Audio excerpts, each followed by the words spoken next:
Class 11 first semester স্টুডেন্টদের জন্য আজকে আরেকটি সুন্দর গল্প নিয়ে বোঝানোর ক্লাস নিয়ে আমি চলে এলাম তোমাদের কাজী স্যার টিউটোরিয়ালের পক্ষ থেকে।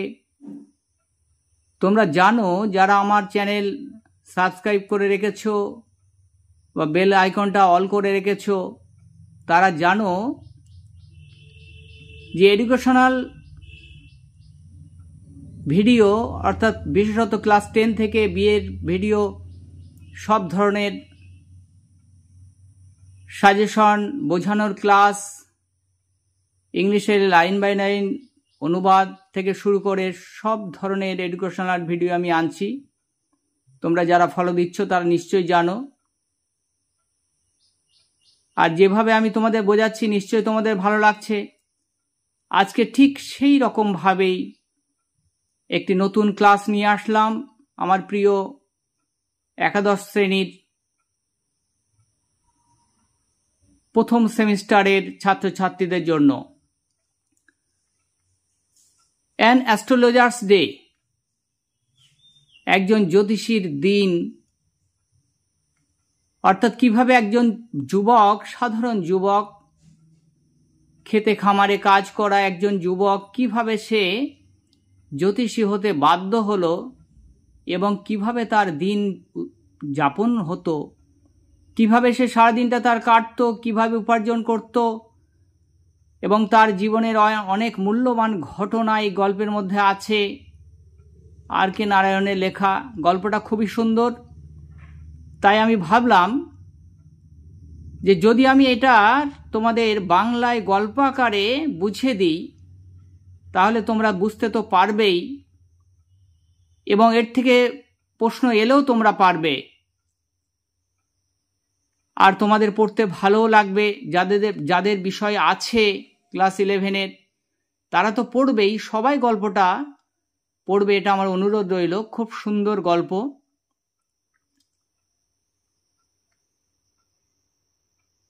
আর এই গল্পটাই আমি তোমাদের সামনে উপস্থাপন করছি। আর তোমাদের কাছে একটা অনুরোধ, অবশ্যই যারা ভিডিওটা দেখছো, যারা চ্যানেলে নতুন বা যারা এখনো সাবস্ক্রাইব করনি, অবশ্যই চ্যানেলটাকে সাবস্ক্রাইব করে রাখো, তোমাদের উপকারে আসবে। আর বেশি বেশি শেয়ার করে রাখো যাতে অন্যরাও, তোমাদের সহপাঠী যারা বন্ধু বান্ধব, তারাও যাতে সুবিধা পায়, তার জন্য শেয়ার করে রাখো। বেশি বেশি ভিডিওটা শেয়ার করো, এটা তোমাদের কাছে অনুরোধ। আর একটা লাইক দিও, কমেন্ট করো, তাহলে আরো ভালো ভালো ভিডিও তোমাদের জন্য আনার চেষ্টা করব। দেখো, আমি গল্পটা শুরু করব। তাহলে যেটা আমি তোমাদের বলছিলাম, অ্যাস্ট্রোলজার মানে কি? জ্যোতিষী। এখানে একজন জ্যোতিষীর কথা বলা হয়েছে। সে কিন্তু জন্মগতভাবে জ্যোতিষী ছিল না, বাধ্য হয়ে সে অ্যাস্ট্রোলজারের পেশা বা জ্যোতিষীর পেশা গ্রহণ করতে বাধ্য হয়েছিল। সেই ঘটনার বর্ণনা এখানে আছে। আর কে নারায়ণ সুন্দরভাবে সেটাকে উপস্থাপন করেছেন। গল্পটা খুবই সুন্দর। শুরু করছি। দেখো,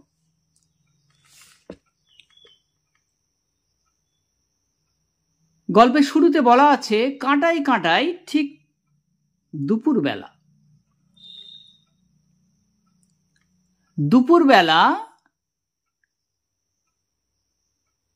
সে তার ঝোলাটাকে খুলত। ঝোলা মানে কাঁধে যে ব্যাগ থাকতো, ঝোলা ব্যাগ থাকতো, যাতে তার জ্যোতিষশাস্ত্রের বা হাত দেখার যে বিষয়,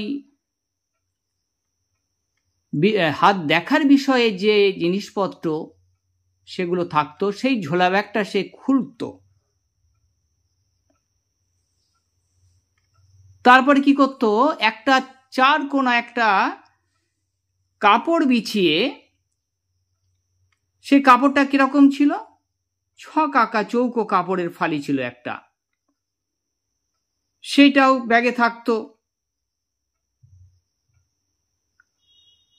আর সরঞ্জাম কি ছিল তার জ্যোতিষশাস্ত্রের, মানে জ্যোতিষীর? কড়ি ছিল। কড়ি, কড়ি তোমরা জানো সবাই, 1 ডজন কড়ি ছিল তাতে।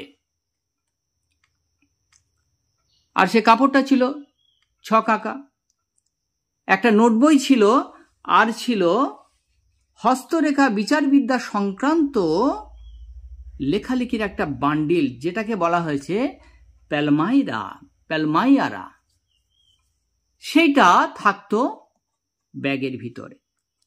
সে দুপুরে বসার সময় কি করত, সেই ব্যাগটাকে খুলে কাপড়টা বিছিয়ে তার উপরে জিনিসপত্রগুলো প্রথমে ছড়িয়ে রাখত, সব বেছাতো।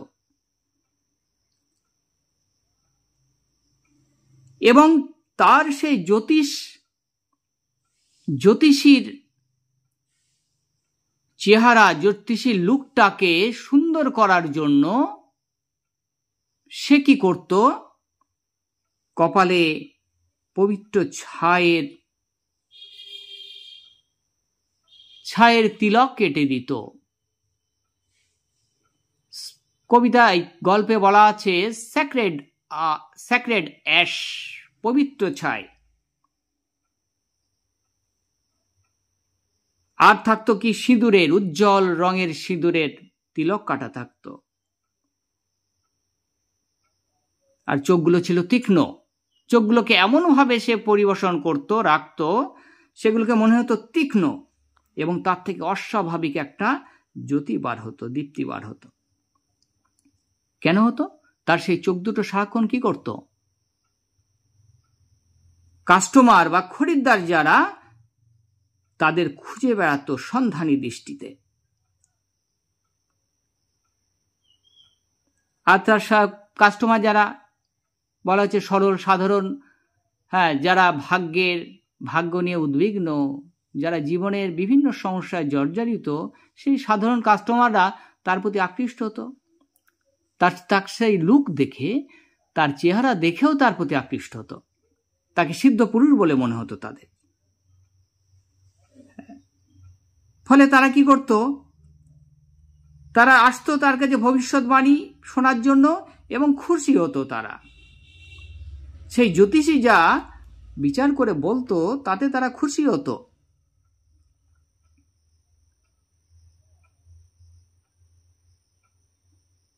তার সেই রাঙানো কপাল ছিল, গাল বেয়ে নেমে এসেছিল কালো কালো গোঁফ দাড়ি। তার মাঝখানে ওই যে তার জ্যোতিষীর যেগুলো সে ব্যবহার করত, পবিত্র ছাই বা ভার্মিলিয়ন সিঁদুর বা অন্যান্য যেগুলো তার চোখের দ্যুতি বাড়ানোর জন্য, সেগুলো কি করত, কাস্টমারদের আকৃষ্ট করত, একটা অন্যরকম পরিবেশ সৃষ্টি করত। সবাই তাকে সিদ্ধ পুরুষ বলে ভাবত। আর কি থাকতো তার সঙ্গে, আরো বিষয়টাকে সুন্দর করার জন্য কি থাকতো, মাথায় তার একটা পাগড়ি থাকতো গেরুয়া রঙের একটা পাগড়ি থাকতো। আর এই যে বর্ণ বিন্যাস, তার পাগড়ি, তার চোখের জ্যোতি, তারপরে তোমার সেই তার ওই ছাইভস্য কপালে এঁকে দেওয়া বা বড় করে সিঁদুর দেওয়া, সিঁদুরের তিলক, এগুলো কিন্তু কাস্টমারদের আকৃষ্ট করত। কবিতা বলা আছে, যেমন করে মৌমাছিরা ফুলের দিকে বা ডালিয়ার বৃন্তের দিকে ছুটে যায়, ঠিক তেমন করে তার খরিদ্দার ছুটে আসতো।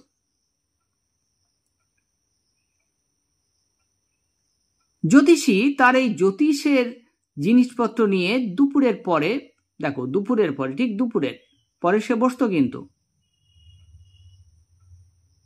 বসতো কোথায়?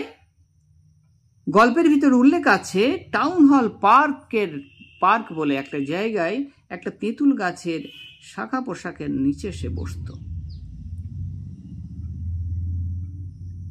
জায়গাটা কিন্তু ভালোই পরিচিত ছিল, কারণ লোকজনের ভিড় ছিল খুব। সেখানে লোকজনের ভিড় থাকতো, ভালোই ভিড় থাকতো। রাস্তাটা যদিও সংকীর্ণ ছিল, সরু ছিল, কিন্তু লোকের ভিড় কিন্তু সেখানে থাকতো, আনাগোনা লেগেই থাকতো। কারণ সেখান থেকে যেহেতু অনেক লোক যেত, তাই বিভিন্ন ব্যবসাটাও ভালো চলতো সেই জায়গায়। বিভিন্ন দোকান ছিল সেখানে, অনেকে অনেক ধরনের ব্যবসা করত। যেমন ধরো ওষুধপাতির বিক্রেতা, মানে ওষুধের দোকান ছিল, হ্যাঁ, লোহা লক্করের এসব জিনিসপত্র, এসব বিক্রির দোকান ছিল, পুরনো জিনিসপত্র, হ্যাঁ, আবার চোরাই জিনিসপত্রের কারবারও হতো সেখানে, বেচাকেনা হতো। জাদুকরও কখনো কখনো বসতো, খেলা দেখাতো। আর প্রধান আকর্ষণ ছিল একজন অকশনার, মানে নিলামকারী, কি করত, সস্তার কাপড় সে হেঁকে হেঁকে বিক্রি করত। এটা ছিল প্রধান আকর্ষণ, সস্তার কাপড় সে হেঁকে হেঁকে বিক্রি করত।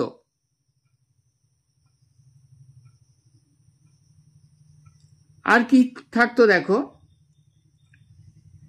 আর সেই নিলামকারী যে ছিল কাপড় বেচতো, তারপরেই ছিল আর এক বাদাম বিক্রেতা, সেও কিন্তু কম যেত না। সেও হেঁকে হেঁকে সে তার কাপড়, তার বাদামটা কিন্তু বিক্রি করত, হেঁকে হেঁকে বিক্রি করতো, এবং বিভিন্নভাবে চমক দিয়ে। কখনো বলতো বোম্বে আইসক্রিম, আবার কখনো পরের দিনই বলতো দিল্লি আমন্ড, আবার কখনো বলতো রাজার সুখাদ্য, অর্থাৎ বাদাম খাও তোমরা, খুব পুষ্টিকর একটি খাবার। এতে সবাই আকৃষ্ট হতো, লোকজন যারা আশেপাশে ওখান দিয়ে যাতায়াত করত। যেহেতু জায়গাটা জনবহুল ছিল, তাই সবাই আকৃষ্ট হতো, আর লোকজন দলে দলে বাদামওয়ালার কাছে যেত, বাদাম খেত। আর যেহেতু বাদাম খেত এখানে, ফলে সেখানে জ্যোতিষীর তোর পাশেই থাকতো, গাছতলায়, ট্যামারিন ট্রির নিচে, তেঁতুল গাছের নিচে, তাই সেখানেও লোকে ভিড় করত।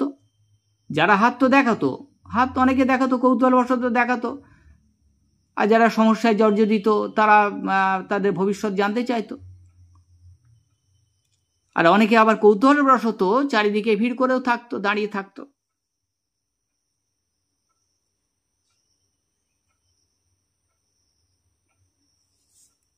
ফলে কি হতো,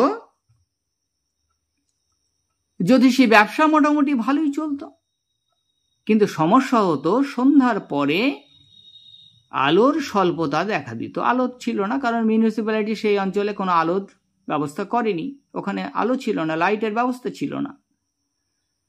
ফলে যারা বিক্রেতা, যারা ওই অকশনার ছিল কাপড়ের, অথবা বাদাম বিক্রেতা, বা আর যারা ছিল, তারা নিজ নিজ আলোয় ব্যবসা করত। ফলে ওই আলোতে ওই জায়গাটা কিন্তু আলোকিত হতো। আর জ্যোতিষীরও কিন্তু কোনো নিজস্ব আলো ছিল না। তাহলে ফলে অনেকে আগুনের শিখার আলোয় ব্যবসা করত, যেটা আবার ফটফট শব্দ হতো। আর সে বাদাম বিক্রেতা চীনা বাদামের স্তূপ থেকে বলছে ধোঁয়া বার হতো। ফলে একটা আলো আঁধারি, একটা কুহকের সৃষ্টি হতো জায়গাটায়। বুঝতে পারছো তোমরা? আমি কিন্তু চেষ্টা করছি যতটা সম্ভব বাংলায় তোমাদের গল্পটা সুন্দর করে বোঝানোর চেষ্টা করছি। পরে আবার তোমাদের লাইন বাই লাইন আমি এটা তোমাদের ওয়ার্ড মিনিং সহ বুঝিয়ে দেব। আজকে গল্পটা বলছি তোমাদের সুবিধার্থে, যাতে তোমাদের মনে গেঁথে যায়, বিষয়টা তোমরা সুন্দর স্বচ্ছভাবে বুঝতে পারো। দেখো, তাহলে এতক্ষণ তোমাদের কি বোঝালাম, যে দুপুরের পরে একজন জ্যোতিষী টাউন হল পার্ক নামে একটা জায়গায় একটা তেঁতুল গাছের নিচে বসে তার জ্যোতিষী জিনিসপত্র নিয়ে বসতো। বিভিন্ন দোকান পাশেই আশেপাশে ছিল, বাদাম বিক্রেতা, তারপরে কাপড় বিক্রেতা। ফলে জায়গাটা খুব জনবহুল ছিল, জ্যোতিষীর ওখানেও ভিড় হতো, সবাই দাঁড়াতো কৌতূহলবশত। কিন্তু আলো ছিল না, সন্ধ্যার পরে অসুবিধা হতো। বাদাম বিক্রেতা আলো বা আশেপাশের যেসব আলো ছটা পড়তো, সেই আলোই কিন্তু জ্যোতিষী তার ব্যবসা করত।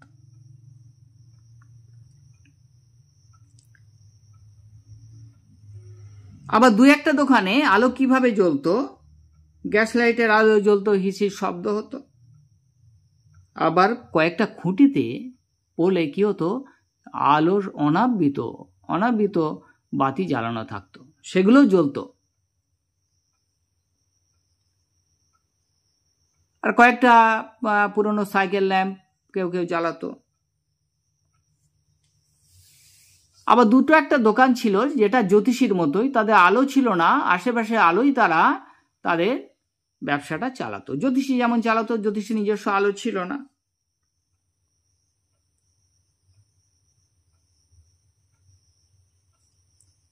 কিন্তু কাস্টমাররা জ্যোতিষীর প্রতি আকৃষ্ট হতো। কিন্তু লেখক বলেছেন জ্যোতিষীকে তার যেহেতু বাহ্যিক তার যে বেশভূষা, তার যে জ্যোতিষীর যেগুলো আকৃষ্ট করার মতো প্রয়োজনীয় জিনিসপত্র সে এমনভাবে উপস্থাপন করতো, সবাই আকৃষ্ট হতো। সবাই তাকে সিদ্ধপুরুষ, ভবিষ্যৎ মানে বক্তা বা ভবিষ্যৎ বলে দেওয়ার মতো লোক বলে মানত। তাই তার কাছে মৌমাছির মতো ছুটে আসতো, মৌমাছি যেমন ফুলে ছুটে যায়। কিন্তু কথক বলেছেন এই সরল সাধারণ কাস্টমারদের কাছে গ্রহ নক্ষত্র সম্পর্কে যে ধারণা ছিল, জ্যোতিষীও তাই ছিল। তাহলে জ্যোতিষশাস্ত্রের প্রধান বিষয় কি? গ্রহ নক্ষত্র সম্পর্কে ধারণা, তাদের অবস্থান সম্পর্কে এবং পৃথিবীতে তাদের অবস্থানের কারণে যে পরিবর্তন সেই সম্পর্কে ধারণা থাকে। কিন্তু জ্যোতিষীর কাছে সেটা ছিল না। কথক বলেছেন যেটা সাধারণ মানুষের কাছে ছিল, জ্যোতিষীর কাছেও সেইটা ছিল। কিন্তু সে তাহলে কিভাবে তার অ্যাস্ট্রোলজারের পেশাটা চালিয়ে যেত? এটা ছিল তার পর্যবেক্ষণ, দেখে নেওয়ার ক্ষমতা, বুঝে নেওয়ার ক্ষমতা। আর কি ছিল? চর্চা। প্রচুর হাত দেখতো সে, ভাগ্য গণনা করত, ফলে তার এই চর্চার ফলে তার অনেক অভিজ্ঞতা হয়েছিল, জ্ঞান হয়েছিল। সেই থেকে আন্দাজ করে সে সবকিছুকে বলতো।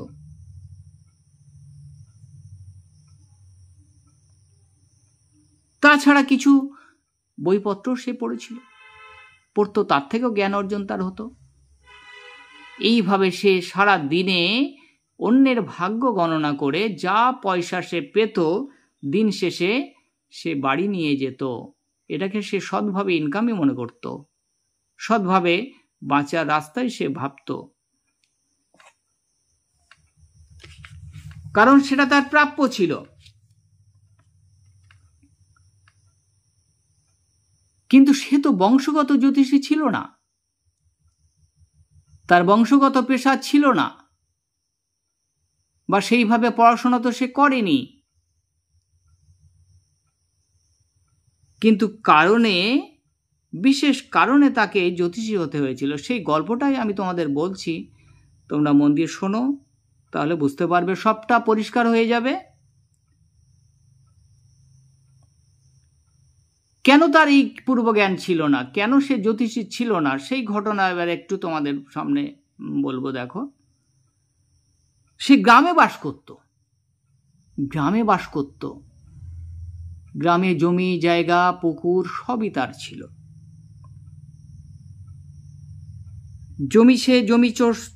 জমি জায়গা, জমি চষা থেকে শুরু করে সবকিছু কাজ, চাষের কাজকাম সে জানতো, সেগুলোই ছিল তার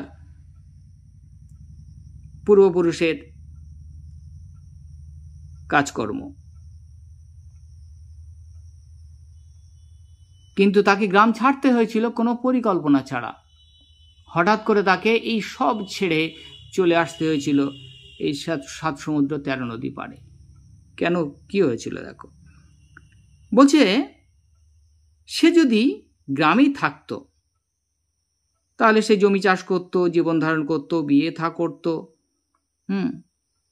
আর পৈতৃক ভিটেই তার ওইভাবেই বয়স বেড়ে যেত, বুড়িয়ে যেত। তার জীবনটা সাধারণ তার পূর্বপুরুষদের যেভাবে কেটেছে, জমি জায়গা চাষবাস করে, দেখাশোনা করে, সংসার করে, তারপরে আস্তে আস্তে ওই কাজ করতে করতে এই গতানুগতিক জীবন পার করে দেওয়া, বুড়িয়ে যাওয়া। কিন্তু তাকে ঘর ছাড়তে হলো। কাউকে কিছু না বলে সে ভিটে মাটি ছেড়ে চলে গেল। তো চলে গেল কি বলছে, কাপল অফ 100 বইতে আছে, মানে 200 মাইল মানে পিছনে ফেলে সে এগিয়ে গেল। তার পিছনে আর তাকালোই না। তার মনে হলো সে যেন একটা সাগর পেরিয়ে এসেছে, অর্থাৎ বহু দূরে চলে এসেছে।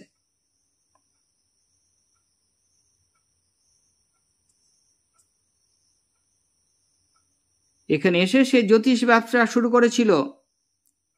আর দীর্ঘ চর্চা এবং তার বোধ শক্তি, মানুষ বোঝার ক্ষমতা, বাস্তব অভিজ্ঞতার মাধ্যমে সে তার জীবিকাটাকে ঠিক করেছিল। আর যেহেতু সে এই পেশাটাকে বেছে নিয়েছিল কারণ তার মুখমণ্ডলে দাড়ি গোঁফ অনেক বড় বড় ছিল এবং চেহারাটা এমন ভাব নিয়েছিল যে যেন তাকে চেনা না যায়, তাই সে জ্যোতিষীর পেশাটাই বেছে নিয়েছিল। আর কাস্টমার যখন তার কাছে আসতো সে 5 মিনিটের মধ্যে বুঝে যেত সমস্যাটা কি।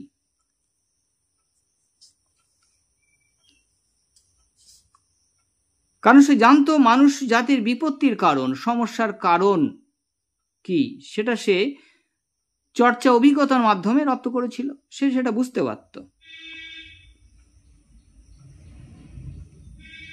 আর তাকে যখন প্রশ্ন করা হতো, মানে কাস্টমার বা ক্লায়েন্ট যখন প্রশ্ন করতো, প্রত্যেক প্রশ্নের জন্য সে 3 পয়সা করে নিত। কিন্তু যখন কেউ আসতো সে তাকে বলার সুযোগ দিত। কিরকম মানে চালাক বা অভিজ্ঞ লোক দেখো, কাস্টমার আসার পরে তাকে বলার সুযোগ দিত। কারণ সমস্যা ছাড়া তো কেউ জ্যোতিষীর কাছে আসে না, মানুষ সমস্যা নিয়েই আসতো, তাই সে তাকে বলার সুযোগ দিত। সে প্রথমে বলে যেত অন্তত 10 মিনিট।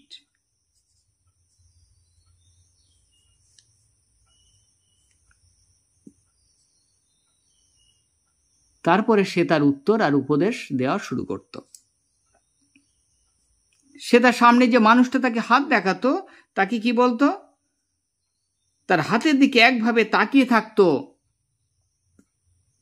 আর কি বলতো দেখো, কিছু কমন শব্দ, কিছু কমন সেন্টেন্স, কিছু সাধারণ বাক্য যেটা সব ক্ষেত্রেই খেটে যায়, জ্যোতিষীরা বলে থাকে। ভালো করে বোঝো, জ্যোতিষীরা বলে থাকে সেটা সবার ক্ষেত্রেই প্রযোজ্য হয়। যেমন প্রথমে সে কি বলতো, নানাভাবে তুমি তোমার চেষ্টার প্রতিদান পাচ্ছ না। এটা সব মানুষের ক্ষেত্রে খাটে। কি বলতো, নানাভাবে তুমি তোমার চেষ্টার প্রতিদান পাচ্ছ না। প্রত্যেকটা মানুষ তো চেষ্টা করে, যতটা চেষ্টা করে ততটা কি সে পায়? কজন মানুষ পায়? হাতে গোনা কয়েকজন হয়তো পায়। কিন্তু তবুও তার মনে হয় সে যতটা চেষ্টা করেছে ততটা সে পায়নি। তাই এই কথাটা সে প্রথমে বলতো। 10 জনের মধ্যে 9 জনই কি বলতো, হ্যাঁ ঠিক, কারণ খাটবে তো, এটা খেটে যাওয়ারই কথা। আবার সে জিজ্ঞাসা করতো, তোমার পরিবারের কি কোনো মহিলা আছে বা কোনো দুরাত্মীয় যে তোমার শত্রুতা করে, তোমার উপর হিংসা করে, তোমার প্রতি সদয় না? তাহলে এটাও খেটে যেত, কারণ প্রত্যেকটা পরিবারেরই এমন কেউ থাকে যারা শত্রুতা করে, হিংসা করে, যারা ক্ষতি করার চেষ্টা করে। এটাও খেটে যেত। তারপর সে চরিত্রের বিশ্লেষণ করত ব্যক্তিটাকে, যে তার হাত দেখাতে আসতো তাকে। কি বলতো, তুমি যে এইসব ঝামেলার মধ্যে আছো তোমার স্বভাবই তার জন্য দায়ী, তোমার প্রকৃতি তার জন্য দায়ী। আর তোমার শনিটা একদম ভালো যাচ্ছে না। জ্যোতিষীরা যেমন বলে, যে তোমার শনিটা কিন্তু একদম ভালো যাচ্ছে না, তোমার শনির দশা, তাই তোমার এত কিছু বাধা বিপত্তি, এত বিপদ আপদ। আর তোমার স্বভাব ওই যে বাইরেটা তোমাকে দেখে রুক্ষ মনে হয়, কিন্তু তোমার ভিতরটা খুবই নরম, খুবই আবেগপ্রবণ। তোমার ভিতরটা খুবই আবেগপ্রবণ, তুমি অল্পেতে আবেগপ্রবণ হয়ে যাও। এটাই তোমার দুঃখের কারণ, কষ্টের কারণ। এই কথাগুলো জ্যোতিষী সামনের ক্লায়েন্টকে বলতো। আগে সে শুনে নিত 10 মিনিট, কালে ক্লায়েন্ট কি বলতে চায়। কি জন্য সে এসেছে, এই মোটিভটা সে বুঝে নিত, তারপরে সে তার বক্তব্য শুরু করত।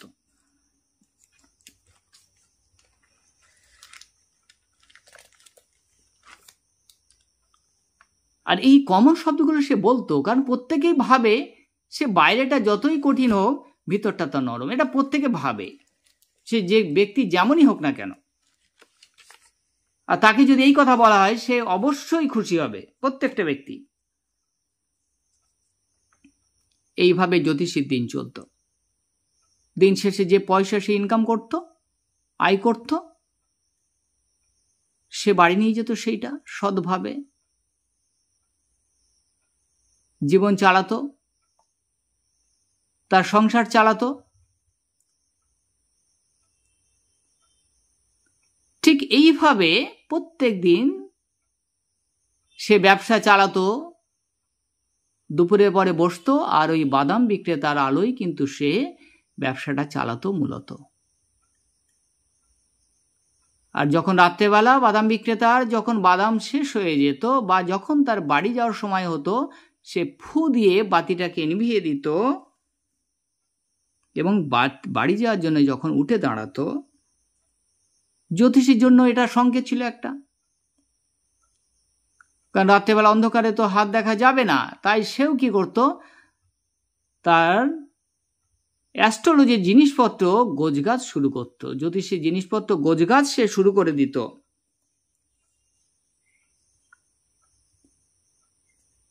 কারণ আশেপাশে আলো তখন আস্তে আস্তে সবই বন্ধ হয়ে যেত, শুধু একটা নীল আলো, নীল ছটা দূর থেকে আসতো, সেটা এসে পড়তো, কিন্তু তাতে হাত দেখার কাজ চালানোর সুবিধা হতো না, অসুবিধা হতো। ফলে সে কি করলো, তার কড়িগুলো এবং জ্যোতিষ চর্চার যে জিনিসপত্র সেগুলো গুছিয়ে ফেললো, তার ঝোলার মধ্যে ভরতে শুরু করলো।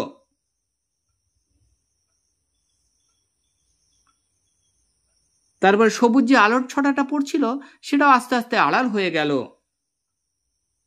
তখন সে মুখ তুলে দেখলো সামনে একজন লোক দাঁড়িয়ে আছে, সামনে একজন লোক দাঁড়িয়ে আছে। দেখো, সে আবছা আলো সে দেখতে পেল। সে তখন ভাবলো নিশ্চয় কোনো মক্কেল বা কাস্টমার হবে, না হলে এই সময় দাঁড়িয়ে আছে কেন, আমার দিকে দেখছে, তাকাচ্ছে, এদিকে কেন দাঁড়িয়ে আছে। তাই সে বলল তাকে ডেকে, তোমাকে খুব দুশ্চিন্তাগ্রস্ত দেখাচ্ছে, তুমি এত চিন্তিত কেন, তুমি এত চিন্তিত কেন?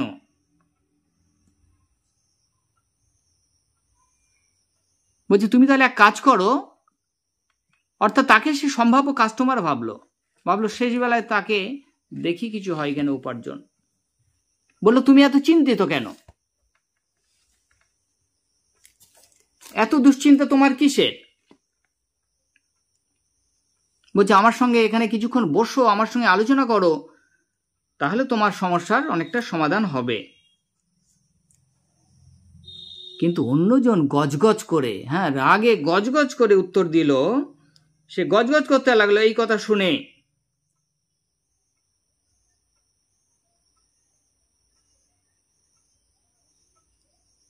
এবং কিছু একটা উত্তর দিতে চাইলো, কিন্তু জ্যোতিষী কি করলো, তার নিমন্ত্রণটা জোর করেই চাপালো, জোর করেই বলল যে তুমি বসো,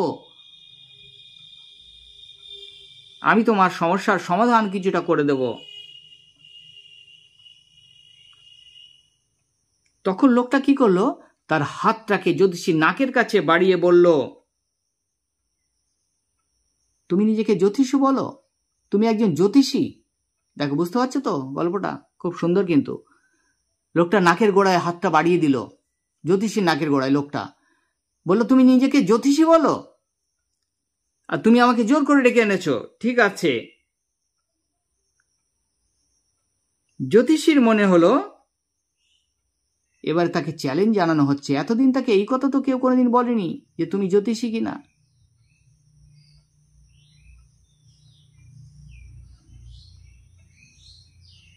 এই কথা তাকে কোনোদিন কেউ বলেনি।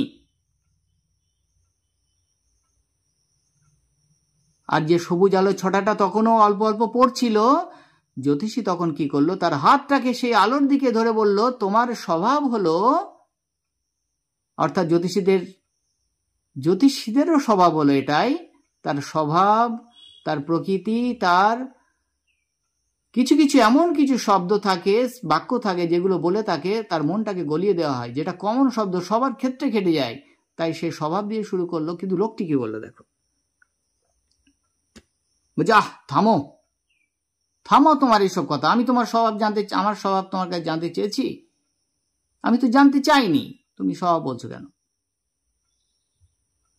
আমাকে কিছু কাজের কথা বলবে, আমি যে জিজ্ঞাসা করবো তুমি সেই প্রশ্নের উত্তর দেবে।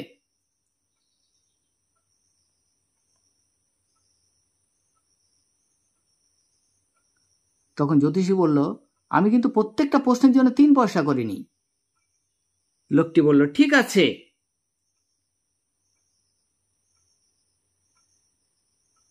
তুমি যা চাবে তাই পাবে।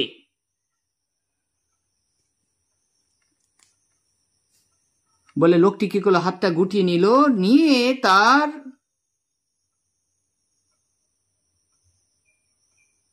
তার পকেট থেকে 1 আনা বার করলো, বার করে সেটা ছুঁড়ে দিল।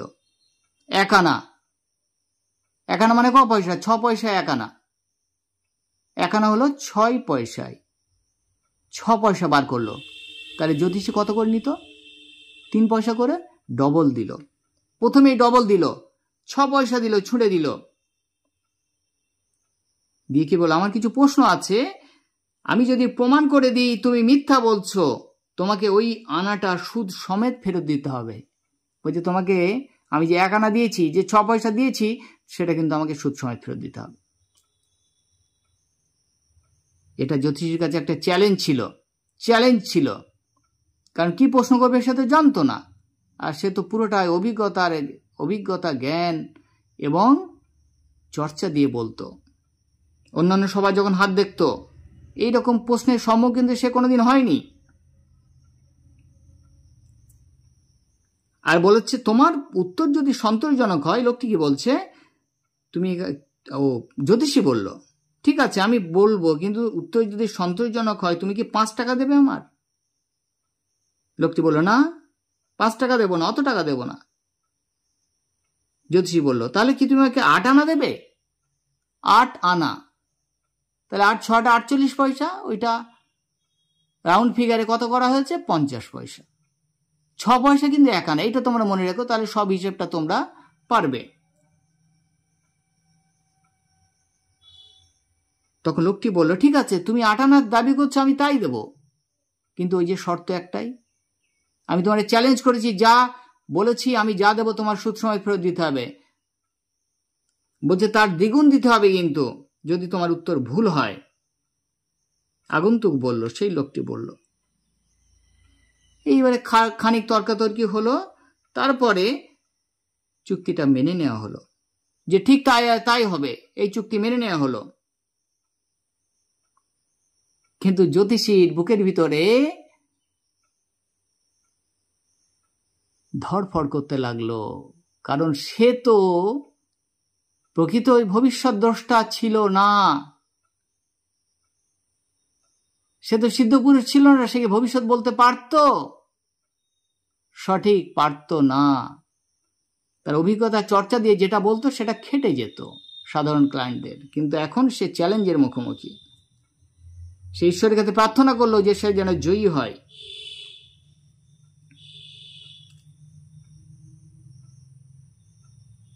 তখন লোকটা একটা বিড়ি ধরালো, চুরুট বলা আছে বইতে, ধরালো। আর সেই বিড়ি দেশলাইয়ের আলোয়, দেশলাইয়ের শিখায়, জ্যোতিষী যখন দেশলাই জ্বাললো, তখন এক ঝলক আলোর ঝলকানিতে মুখটায় দেখতে পেল আগন্তুকের জ্যোতিষী।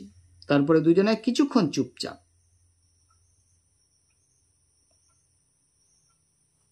তারপরে যখন মোটর গাড়ির হর্ন রাস্তায় শোনা যাচ্ছিল, আর টাঙা চালক, যারা ঘোড়া গাড়ি চালক, তারা গালিগালাজ করছিল ঘোড়াগুলিকে, এগুলো শোনা যাচ্ছিল। আর যারা যাচ্ছিল রাস্তা দিয়ে তাদের চিৎকার চেঁচামেচি, কথাবার্তা, বকবকানি এগুলো শোনা যাচ্ছিল। আগন্তুক কি করলো, বিড়ি টানতে টানতে বসে পড়লো। ধোঁয়া ছাড়তে ছাড়তে সে কিছুক্ষণ বসে রইল। জ্যোতিষী কিন্তু ওই যে এক ঝলক আলোয় মুখটা দেখেছে আগন্তুকের, এটা দেখার পরে তার মধ্যে অস্বস্তি বোধ হতে লাগলো। তখন সে কি করলো, তার আনাটা, যে 8 আনা পয়সা দিয়েছিল সেটা বার করে বললো, এ নাও তোমার পয়সা নাও, আমি তোমার হাত দেখবো না আজকে, এটা তুমি ফেরত নাও। আমি এরকম চ্যালেঞ্জের মধ্যে যাব না, আমি অভ্যস্ত নই এরকম চ্যালেঞ্জ। তুমি দেখাতে হলে হাত দেখাও, তোমার ভবিষ্যৎ গণনা করো, না হলে তুমি চলে যাও, আমি এটা করব না। আজ আমার দেরি হয়ে গেছে অনেক, আমি বাড়ি যাব। সে তখন আবার গোছগাছ করার উপক্রম করলো, কিন্তু সেটা হলো না। অন্যজন তার কবজিটা শক্ত করে ধরলো, ধরে কি বল, এখন তো তুমি যেতে পারবে না, আমি তো তোমার কাছে আসিনি, তুমি আমাকে টেনে এখানে বসিয়েছ, এখন তোমাকে আমি যেতে দেব না। আমি তো এখান দিয়ে যাচ্ছিলাম, তুমি তো ধরে এনেছো আমাকে, আমি যেতে দেবো না তোমাকে। আর এই যে শক্ত করে তাকে ধরলো, এতে কিন্তু জ্যোতিষী শিউরে উঠলো, ভয় পেয়ে গেল, তার কণ্ঠস্বর কেঁপে উঠলো। বলছে, আজকে আমাকে ছেড়ে দাও, আমি কালকে আবার এই সময় আসবো, আমি তোমার সঙ্গে কথা বলবো। কিন্তু অন্যজন যে আগন্তুক, সে আবার তার মুখের কাছে তার হাতটাকে ধরে বলল, না, বলতে হবে তোমার, এখনই বলতে হবে, তোমাকে ছাড়বো না। সবেগে তুলে ধরলো তার মুখের কাছে, বললো কি, চ্যালেঞ্জ মানে চ্যালেঞ্জ। বলছে, তুমি যখন চ্যালেঞ্জ নিয়েছো তখন তোমাকে এই চ্যালেঞ্জ পূরণ করতে হবে, চ্যালেঞ্জ তোমাকে রাখতেই হবে, আমি তোমাকে ছাড়বো না। জ্যোতিষী বলল, একজন মহিলা মানে সে আগে যেরকম সে বলতো, একজন মহিলা তোমাদের পরিবারে আছে যে ক্ষতি করার চেষ্টা করছে, তোমাদের বৈরী, কমন কিছু শব্দ, কমন কিছু সেন্টেন্সে সবাইকে বলতো, সবার ক্ষেত্রে এটা খেটে যেত। বেশিরভাগ ক্ষেত্রে 10 জনের মধ্যে 9 জনের ক্ষেত্রে 9 জন বলতো, হ্যাঁ ঠিক আছে, সেটা বলতে যাচ্ছিল। কিন্তু আগন্তুক বলল, চুপ করো, ওসব আমি চাইনি। বলছি, ওসব আমি কি শুনতে চাইছি? আমি কিন্তু এইসব শুনতে চাইনি, তুমি এইসব কথা আমাকে বলবা না, আমি যেগুলো প্রশ্ন করব সেইগুলো তুমি বলবে। আমি যে সন্ধানে বার হয়েছি, আমি যে তল্লাশিতে বার হয়েছি, আমি কি সফল হব? কে বলছে? আগন্তুক বলছে যে আমি যে তল্লাশিতে বার হয়েছি, যার সন্ধানে বার হয়েছি, আমি কি সফল হব, সেইটা আমার প্রশ্ন। জবাব দাও আর চলে যাও। বলছে, এই প্রশ্নের উত্তর দাও, তোমাকে তো 8 আনা দিয়ে রেখেছি, তুমি এই প্রশ্নের উত্তর দাও আর চলে যাও। বলছে, যতক্ষণ না তুমি এই প্রশ্নের উত্তর দেবে ততক্ষণ কিন্তু আমি তোমাকে যেতে দেব না। চ্যালেঞ্জ যখন নিয়েছো তখন চ্যালেঞ্জ তোমাকে পূরণ করতেই হবে।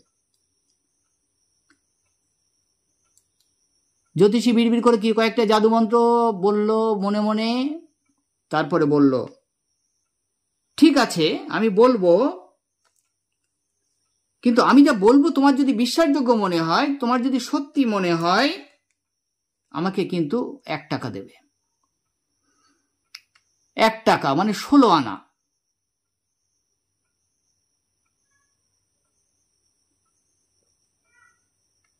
তাহলে আমি মুখ খুলবো না, খুলছিও না, তুমি যা খুশি তাই করো। বলছে, আমাকে 1 টাকা দিতে হবে। অনেকক্ষণ বাগবিতণ্ড হলো, হওয়ার পরে অন্যজন রাজি হয়ে গেল, আগন্তুক রাজি হলো, বলছে, ঠিক আছে তাই দেব। জ্যোতিষী বলতে শুরু করলো, আগন্তুকের উদ্দেশ্যে কি বলছে, তোমাকে মেরে ফেলে দেওয়া হয়েছিল, তোমাকে মেরে মৃত বলে ফেলে দেওয়া হয়েছিল। বলছে, ঠিক বলছি তো? আগন্তুক বলছে, ওফ আরো বলো, ওফ আরো বলো। জ্যোতিষী বলতে থাকলো, একসময় একটা ছুরি তোমার মধ্যে এফোড় ওপর হয়ে গেল, বলল জ্যোতিষী। জ্যোতিষী বলল, একটা ছুরি তোমার শরীরের মধ্যে এফোড় ওপর হয়ে গেল। তখন লোকটা কি করলো, তার ছাতিটা খুললো, বুকটা খুললো, খুলে সে দেখালো সেই ক্ষতের চিহ্নটা। বলো আর কি, আর কি বলো।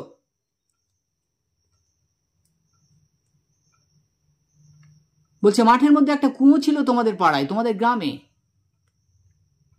তাহলে একটা বাগবিতণ্ডার পর, ঝগড়ার পরে তোমাকে সে মেরে কুয়োর মধ্যে ফেলে দেওয়া হয়েছিল এবং তুমি মারা গেছো। তোমাকে মৃত বলে ছেড়ে রেখে যে মেরে ফেলে দিয়েছিল সে চলে গিয়েছিল। দেখো গল্পটা খুব সুন্দর কিন্তু। তাহলে জ্যোতিষী বলতে লাগলো যে তোমার গ্রামের একটা ঝামেলার পর তোমাকে মেরে একটা কুয়োয় ফেলে দেওয়া হয়েছিল, আর তুমি মৃত বলে তোমাকে ফেলে রেখে আসা হয়েছিল। তখন লোকটি বলতে শুরু করলো। লোকটি ভেবে নিয়েছে যে সবই সত্যি, সব কথা যা বলছে জ্যোতিষী সব কেটে যাচ্ছে। তখন সে নিজেই বলতে শুরু করেছে, হ্যাঁ আমাকে মেরে ফেলে দেওয়া হয়েছিল, আমি মারাই যেতাম। যদি না পাশ দিয়ে পথ চলতি লোকেরা যেতে যেতে কুয়োর মধ্যে উকি মারত আর আমাকে উদ্ধার না করত। তার উকি মেরেছিল, মেরে দেখেছিল আমাকে মৃতপ্রায় অবস্থায়, তারা আমাকে বার করে আমাকে বাঁচিয়েছিল।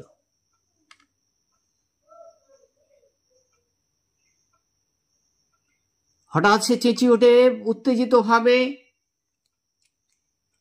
বলতে থাকে, জ্যোতিষীকে বলতে থাকে যে তুমি বলো যে আমি কবে ওর নাগাল পাবো, কবে পাবো। আমি এই জন্যই আমি আমার অভিযান শুরু করেছি, আমি এই পথে পথে ঘুরছি, আমি তার জন্যেই, কবে পাবো তাকে। সে মুঠি পাকিয়ে জানতে চায় রাগে, হ্যাঁ গড়গড় করতে করতে সে বলে কবে পাবো। জ্যোতিষ উত্তর দেয় পরলোকে। অর্থাৎ 4 মাস আগে সে দূরের শহরে মারা গেছে। জ্যোতিষী জানায় যে 4 মাস আগে সে তো মারা গেছে, তুমি আর ওর নাগাল কখনোই পাবে না। জ্যোতিষী বলল কাকে? আগন্তুককে। বলছে তুমি তো নাগাল কখনোই পাবে না, সে 4 মাস আগে মারা গেছে। তখন আগন্তুক এই কথা শুনে গর্জন করতে থাকে। জ্যোতিষী বলতে থাকে গুরুনায়ক। তাহলে আগন্তুকের নাম ধরে জ্যোতিষী বলতে থাকে গুরুনায়ক, তুমি আমার নামও জানো?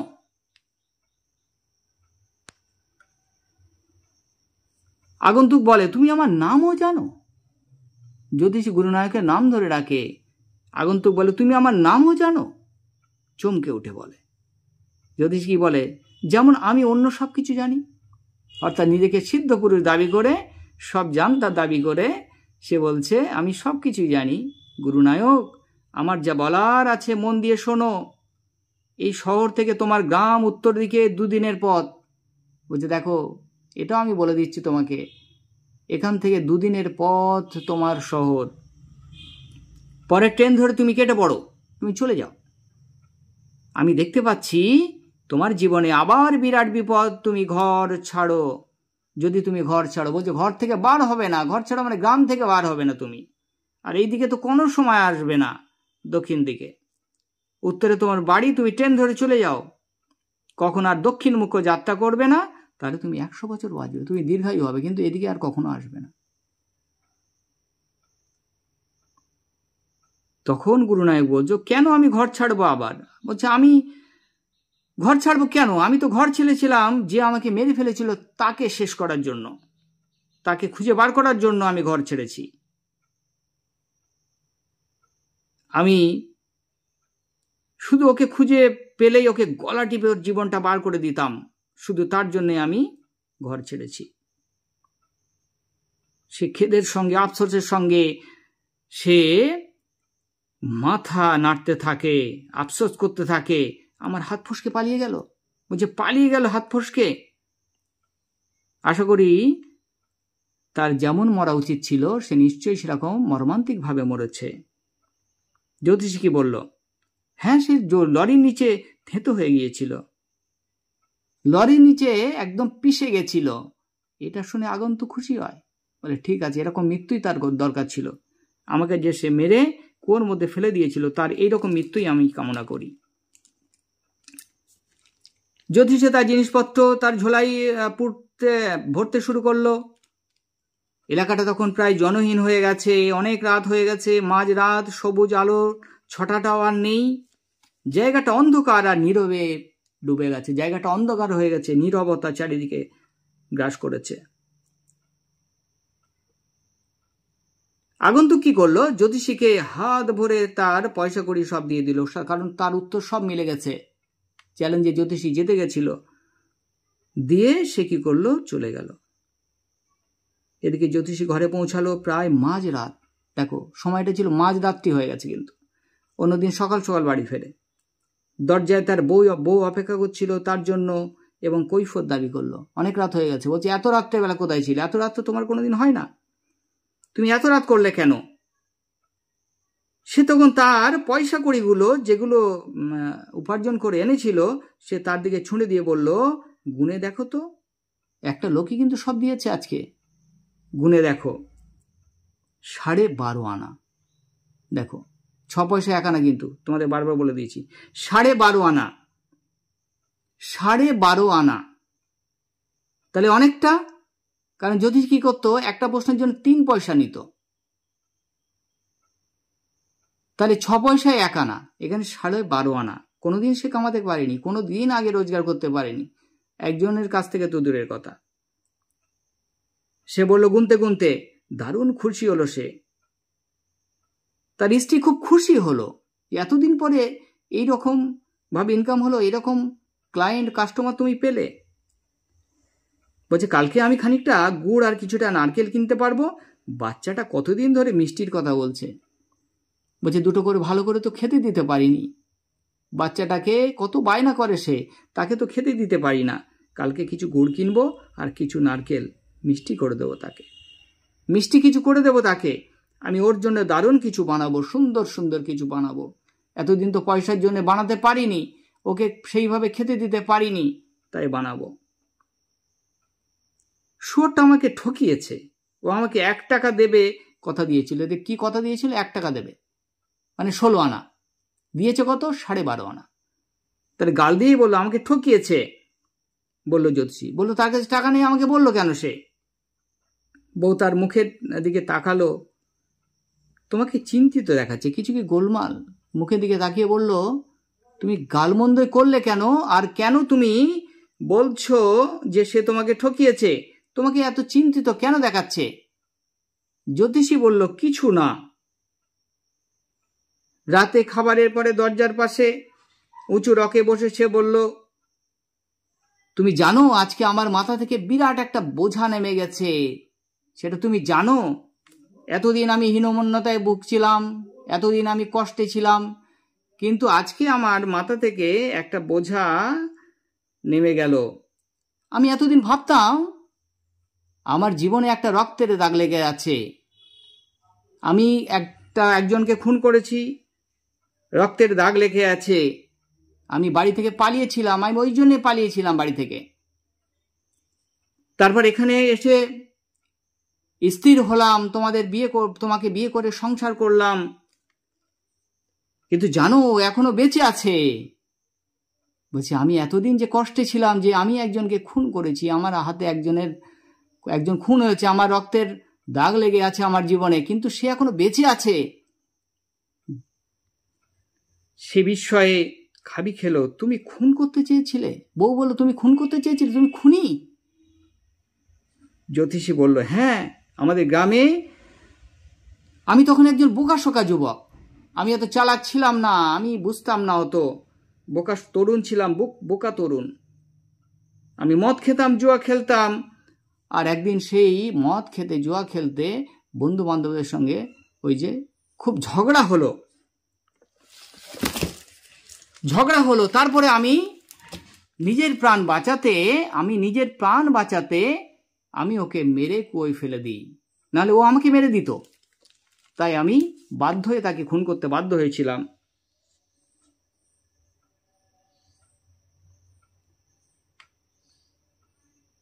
আর কি বলছে বউকে, বলছে আমি তো এখন খুনি নই। এসব ভেবে আর কি লাভ, সে তো বেঁচে আছে। আমি এতদিন যে কষ্টে ছিলাম, হীনমন্যতায় ছিলাম, কিন্তু এখন তো সে বেঁচে আছে। সে খুনি যেটা ভাবতাম আমি, সে তো বেঁচে আছে। সেই আজকে আমার কাছে হাত দেখাতে এসেছিল, টাকাগুলো সেই দিয়েছে। বলছে আজ ওসব কথা এখন বাদ দাও, এখন তো ঘুমানোর সময়। এই কথা বলে সে রকের উপরে টান টান হয়ে শুয়ে পড়লো। বলছে আজকে আমার আনন্দের দিন, আজকে আমি একটু নিশ্চিন্তে ঘুমাবো, আজকে আমার সমস্ত বোঝা মাথা থেকে নেমে গেল, আজকে আমার শান্তির দিন, আজকে শান্তি করে আমি ঘুমাতে পারবো। এই বলে সান্ত্বনা দিয়ে তার বউকে সে ঘুমিয়ে পড়লো নিশ্চিন্তে। দেখো, এই গল্পটা আমি তোমাদের এক টানা বোঝালাম সুন্দরভাবে, তোমরা নিশ্চয় বুঝতে পেরেছ। আমি যতটা চেষ্টা করলাম তোমাদের জন্য গল্পটা সুন্দরভাবে উপস্থাপন করার জন্য, তোমরা মনোযোগ দিয়ে অবশ্যই গল্পটা শুনবে। যারা তোমরা ক্লাস 11-এর একাদশ শ্রেণীর ছাত্রছাত্রী, তারা অবশ্যই গল্পটা শুনে নেবে। তাহলে তোমরা যখন লাইন বাই লাইন পড়া হবে ওয়ার্ড মিনিং সহ, তখন তো বুঝতে পারবে।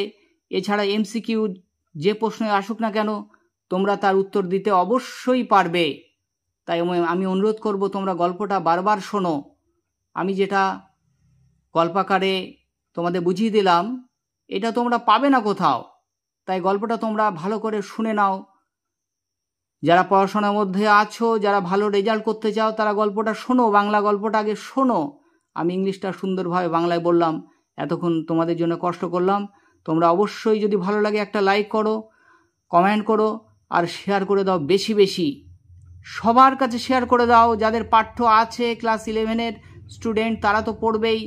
আর তাছাড়াও যারা গল্প ভালোবাসে, গল্প পড়তে ভালোবাসে, তাদের জন্য এটা ভালো লাগবে এই গল্পটা। তাই জন্য তোমাদের জন্য আমি গল্পটাকে এইভাবে আনলাম, ইংলিশ গল্পটাকে বাংলায়। আর তোমরা অবশ্যই, আবার অনুরোধ করব, যদি ভুলে গিয়ে থাকো অবশ্যই সাবস্ক্রাইব করে দাও, আর অন্যদের সাবস্ক্রাইব করতে বলে দাও। অনেক ভালো লাগবে তোমাদের এই চ্যানেল, অনেক গুরুত্বপূর্ণ কিছু আসবে। অবশ্যই তোমরা সাবস্ক্রাইব করে বেল আইকনটাকে অল করে রাখো, তাহলে সব ভিডিও সবার আগে তোমাদের কাছে পৌঁছে যাবে। তোমরা ভালো থেকো, সুস্থ থেকো। এই কথা বলে আজকের ভিডিওটা এখানেই শেষ করলাম।